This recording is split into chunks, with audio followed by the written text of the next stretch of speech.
Girl tells police startling story of vice ring. The Atlanta, Georgian, Friday, July 11, 1913. 3 new vice war arrests. Man prisoner declares he will bear the whole system if brought to trial.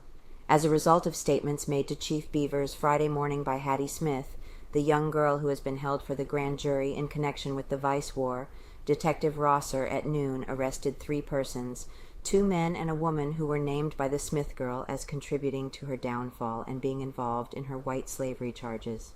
The persons under arrest are Paul Estes, 52 Queen Street, Hoyt Monroe, Edgewood, and Mrs. Lola White, 768 Marietta Street.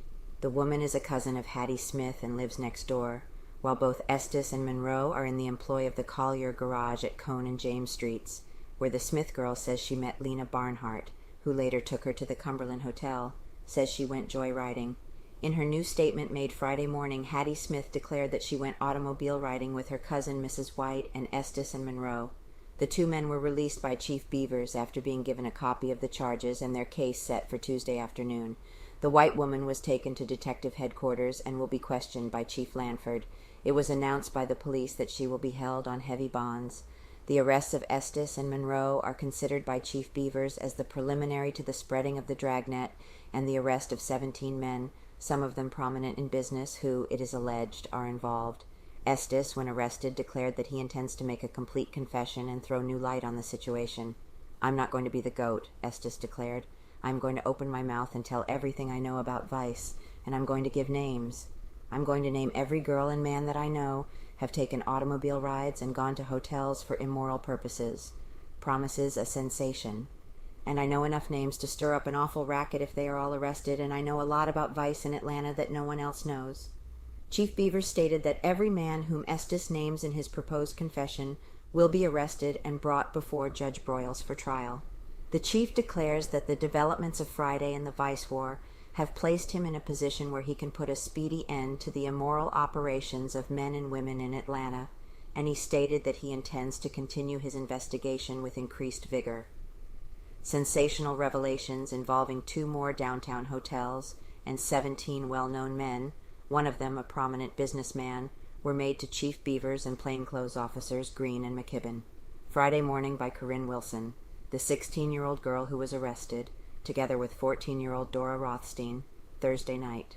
The confession of the Wilson girl, which Chief Beavers regards as one of the most important developments of the Vice Crusade, and which is even more sensational than the story of Hattie Smith, came at the close of a long examination of the girl by the police. Accuses businessmen. The Wilson girl was definite in her accusations. She furnished the chief with the name of a prominent businessman whom she said has contributed to her downfall, and told of 3 others whose names she does not remember, but whose places have continued on page 2, column 1. Girl prisoners tell more of Vice Ring 17.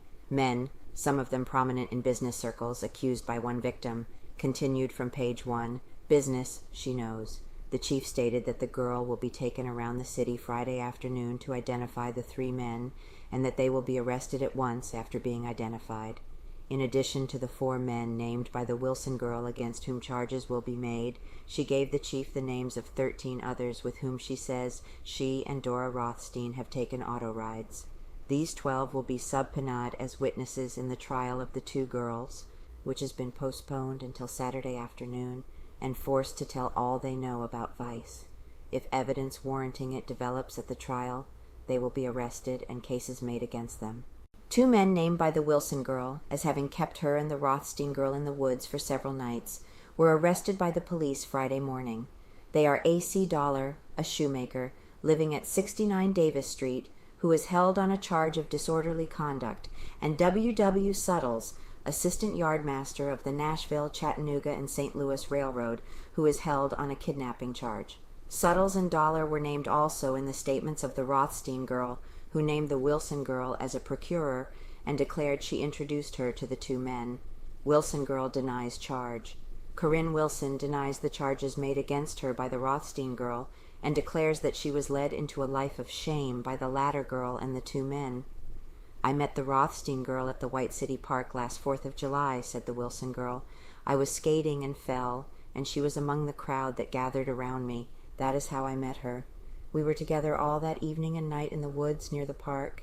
and the next day we met Suttles and Dollar. Monday night we stayed all night with men at the baseball park.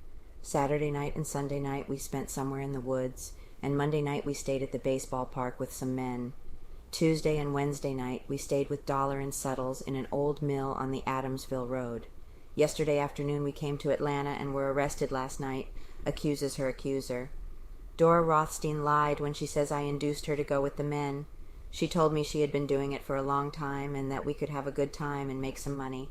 I yielded when she told me we could make money, and she introduced me to the men.